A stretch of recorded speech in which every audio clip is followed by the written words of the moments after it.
ഇന്നത്തെ വീഡിയോ എന്ന് പറയുന്നത് 2022 ഇറങ്ങിയ മാർവൽ സ്പൈഡർമാൻ റീമാസ്റ്റേർഡ് എന്നൊരു ഗെയിമിൻ്റെ എൻ്റെ ഒരു റിവ്യൂ ആയിരിക്കും. 2018 മാർവൽ സ്പൈഡർമാൻ എന്നൊരു ഗെയിം റിലീസ് ചെയ്യുന്നത്. അതിനുശേഷം അതിൻ്റെ ഒരു റീമാസ്റ്റേർഡ് വേർഷൻ ആയിട്ടാണ് 2022 ഈ ഒരു ഗെയിം റിലീസ് ചെയ്യുന്നത്. ഇത് രണ്ടും തമ്മിലുള്ള മെയിൻ ഡിഫറൻസസ് എന്തൊക്കെയാണെന്ന് നോക്കിയാൽ അതിൻ്റെ ഗ്രാഫിക്സ്, വിഷ്വൽസ്, അതുകൂടാണ്ട് അതിൻ്റെ ഫ്രെയിം റേറ്റ് എല്ലാം ഒന്നും കൂടി കൂടിയിട്ടുണ്ട്. ഗെയിമിന് മൊത്തത്തിലൊരു ലോഡിംഗ് ടൈം, അതായത് ഫാസ്റ്റ് ട്രാവൽ ചെയ്യുമ്പോഴും അതല്ലാണ്ട് ഗെയിം സ്റ്റാർട്ട് ചെയ്യുമ്പോൾ ഉള്ള ലോഡിംഗ് ടൈം നല്ല രീതിയിൽ കുറച്ചിട്ടുണ്ട്. PS5 ഡുവൽ സെൻസ് കൺട്രോളറിന് വേണ്ടിയിട്ട് ഈ ഗെയിം നല്ല രീതിയിൽ ട്യൂക്ക് ചെയ്തിട്ടുണ്ട്. എസ്പെഷ്യലി ആ ഒരു കൺട്രോളറിൻ്റെ ഫുൾ എക്സ്പീരിയൻസ് നമുക്ക് കിട്ടാൻ വേണ്ടിയിട്ട്. പിന്നെ സ്പൈഡർമാൻ, അതായത് പീറ്റർ പാർക്കറിന്റെ ഫേസും ചേഞ്ച് ചെയ്തിട്ടുണ്ട്. ഇതൊക്കെയാണ് മെയിൻ ആയിട്ട് വന്ന ചേഞ്ചസ്. ഇത് കൂടാണ്ട് കുറച്ച് കൂടുതൽ സ്യൂട്ട്സ് എല്ലാം ആഡ് ചെയ്തിട്ടുണ്ട്. പിന്നെ ഇനീഷ്യലായിട്ട് ഇവർ ഇറക്കിയിട്ടുണ്ടായിരുന്ന പല DLC പാക്കും ഈ ഒരു ഗെയിമിൽ ഇൻബിൽട്ട് ആയിട്ട് വരുന്നുണ്ട്. ഇത്രയുമാണ് മെയിൻ ആയിട്ട് ഇതിന്റെ ഒരു ഡിഫറൻസ് ആയിട്ട് എനിക്ക് ഫീൽ ചെയ്ത്. ഇത് കൂടാണ്ട് എന്തെങ്കിലും ഡിഫറൻസ് ഒക്കെ നിങ്ങൾക്ക് അറിയാമെന്നുണ്ടെങ്കിൽ താഴെ കമന്റ് ചെയ്യുക. ആദ്യം തന്നെ നിങ്ങളൊരു മാർവൽ സ്പൈഡർമാൻ ഗെയിമിംഗ് സീരീസ് ഇതുവരെ കളിക്കാത്തവരാണെന്നുണ്ടെങ്കിൽ തീർച്ചയായിട്ടും ഒരു ഗെയിം ചെക്കൗട്ട് ചെയ്യുക. എസ്പെഷ്യലി നിങ്ങളൊരു സ്റ്റോറി മോഡ്സ് ഗെയിം എല്ലാം ഇഷ്ടപ്പെടുന്നവരാണെന്നുണ്ടെങ്കിൽ നിങ്ങൾ ഒരിക്കലും ഇത് മിസ് ചെയ്യരുത്. ആദ്യം തന്നെ സ്പൈഡർമാൻ കളിക്കുക, അതിനുശേഷം മൈൽസ് മൊറാൽസ് കളിക്കുക, അതിനുശേഷം സ്പൈഡർമാൻ 2 കളിക്കുക. ഈ ഒരു ഓർഡറിൽ കളിക്കുമ്പോഴാണ് നിങ്ങൾക്ക് ആ ഒരു ഫീൽ ഒന്നുകൂടി കറക്റ്റായിട്ട് കിട്ടുക. ഓൾറെഡി മൈൽസ് മൊറാൽസിൻ്റെ സ്പൈഡർമാൻ 2ൻ്റെ വീഡിയോ ഞാൻ ഈ ചാനൽ അപ്ലോഡ് ചെയ്തിട്ടുണ്ട്. നിങ്ങൾ അതും കൂടി ഒന്ന് ചെക്കൗട്ട് ചെയ്യുക. ഈ ഒരു ഗെയിമിൻ്റെ നെഗറ്റീവ് തന്നെ സ്റ്റാർട്ട് ചെയ്യാം. കാരണം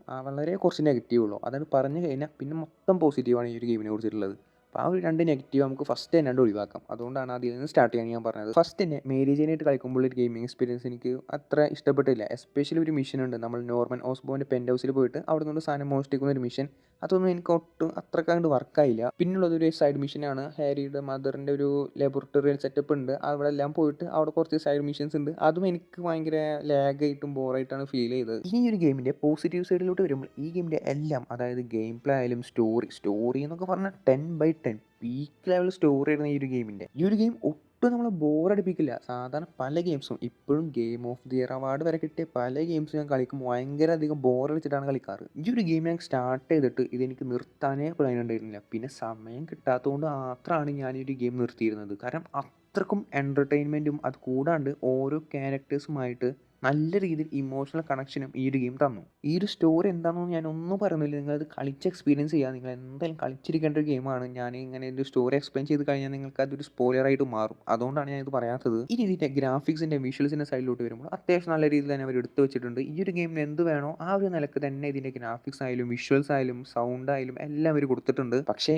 ഇതിനൊരു ഗ്രാഫിക്സ് ടോപ്പ് നോച്ച് ആണെന്ന് ഞാൻ പറയില്ല. കാരണം 2022 ഇതിനേക്കാൾ മികച്ച വിഷ്വൽസ് ഉള്ളതും ഗ്രാഫിക്സ് ഉള്ള ഗെയിംസ് എല്ലാം റിലീസ് ചെയ്തിട്ടുണ്ട്. ഈ ഒരു ഗെയിം ഞാൻ ഏറ്റവും ടോപ്പ് ഡിഫിക്കൽറ്റി ലെവൽ ഇട്ടിട്ടാണ് കളിച്ചിരുന്നത്. ബട്ട് സ്റ്റിൽ എനിക്ക് അത്ര വലിയ ബുദ്ധിമുട്ടൊന്നും തോന്നിയിട്ടില്ല. സിമ്പിളായിട്ട് തന്നെയാണ് ഈ ഒരു ഗെയിം കംപ്ലീറ്റ് ചെയ്യാൻ പറ്റി. പിന്നെയും എനിക്കിതിൽ കുറച്ച് ഡിഫിക്കൽട്ടായിട്ട് തോന്നിയത് ഇതിൽ പല സൈഡ് മിഷനും അവർ റാങ്ക് കൊടുത്തിട്ടുണ്ട്. അതായത് റാങ്ക് 1, 2, 3. ഇതിൽ റാങ്ക് 3 എത്തിയാലും ആ മിഷൻ നമ്മൾ കംപ്ലീറ്റ് ചെയ്യും. പക്ഷേ റാങ്ക് 1 എത്തിയാൽ നമുക്ക് കുറച്ചുകൂടി കൂടുതൽ ഐറ്റംസും ബോണസ് എല്ലാം കിട്ടും. അതുകൊണ്ടൊക്കെ തന്നെ റാങ്ക് 1 എത്താന്ന് പറയുന്നത് കുറച്ച് ബുദ്ധിമുട്ടുള്ള പരിപാടിയാണ്. ഞാൻ എത്തിയിട്ടൊക്കെ ഉണ്ട്. അതുകൊണ്ട് ഞാൻ ഒരിക്കലും പറ്റില്ല എന്നൊന്നും പറയില്ല. കുറച്ച് ട്രൈ ചെയ്യണമെന്ന് മാത്രം. ഞാൻ സ്റ്റാർട്ടിങ്ങിൽ നെഗറ്റീവായിട്ട് പറഞ്ഞ ഒരു സൈഡ് മിഷൻ ഒഴിച്ച് ബാക്കി എല്ലാ സൈഡ് മിഷനും എനിക്ക് ഇഷ്ടപ്പെട്ടു. ഈ ഒരു ഗെയിമിൻ്റെ കോമ്പാറ്റ് സൈഡിലോട്ട് വരുമ്പോൾ എനിക്കിതൊരു ഓക്കെ ഫീലാണ് തന്നത്. കുറച്ചും കൂടി കൂടുതൽ പവർ അപ്സും കൊടുക്കായിരുന്നു എന്ന് എനിക്കൊരു പേഴ്സണൽ ഒപ്പീനിയൻ ഉണ്ട്. ബട്ട് സ്റ്റിൽ ഇത് തന്നേക്കുന്ന എല്ലാ ഗാഡ്ജറ്റും പവർ അപ്സും ഒക്കെ നല്ല രീതിയിൽ തന്നെ വർക്കായിട്ടുണ്ട്. പിന്നെ എനിക്കിതിൽ നല്ല രീതിയിൽ വർക്കായത് ഇതിൻ്റെ ക്യാരക്ടേഴ്സാണ്. അതായത് എനിമീസ് ആയാലും ശരി, സൈഡ് ക്യാരക്ടേഴ്സ് ആയാലും എല്ലാവരും നല്ല രീതിയിൽ എനിക്ക് ഇഷ്ടപ്പെട്ടു. ഇതിൽ എനിക്കൊരു ഇഷ്ടപ്പെടാണ്ട് പോയൊരു ക്യാരക്ടർ എന്ന് പറയാൻ സിൽവർ സാബിൾ എന്ന് പറഞ്ഞൊരു ക്യാരക്ടറാണ്. അതായത് ആ സാബിൾ ഗ്രൂപ്പിൻ്റെ ലീഡർ. ബാക്കിയുള്ള എല്ലാ ക്യാരക്ടേഴ്സും നല്ലൊരു പോസിറ്റീവ് ഇമ്പാക്റ്റ് തന്നെ ഈ ഒരു ഗെയിമിൽ തരാൻ പറ്റിയിട്ടുണ്ട്. ഇനി ഇതിലെ main character Peter Parker.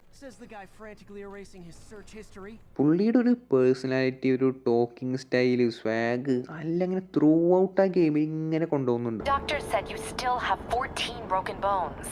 Which means I have 192 non-broken ones. You do know I can still see you, right? Can't have people taking pictures of my 3 chest hairs. Especially ആ ഒരു ടോക്കിംഗ് സ്റ്റൈലൊക്കെ ഉണ്ട്. ഇടയ്ക്ക് ഒരു കോമഡി അടിക്കുക, അങ്ങനെ നമുക്കൊരു entertainment ആണ്. അതിങ്ങനെ കളിച്ചുകൊണ്ട് നിൽക്കുമ്പോൾ ഇങ്ങനെ വെറുതെ നമ്മൾ ഒരു സ്ഥലത്തേക്ക് യാത്ര ചെയ്യല്ല. പുള്ളി ഇടയ്ക്ക് ഇങ്ങനെ ഒരു കൗണ്ടർ അടിക്കും, കോമഡി അടിക്കും.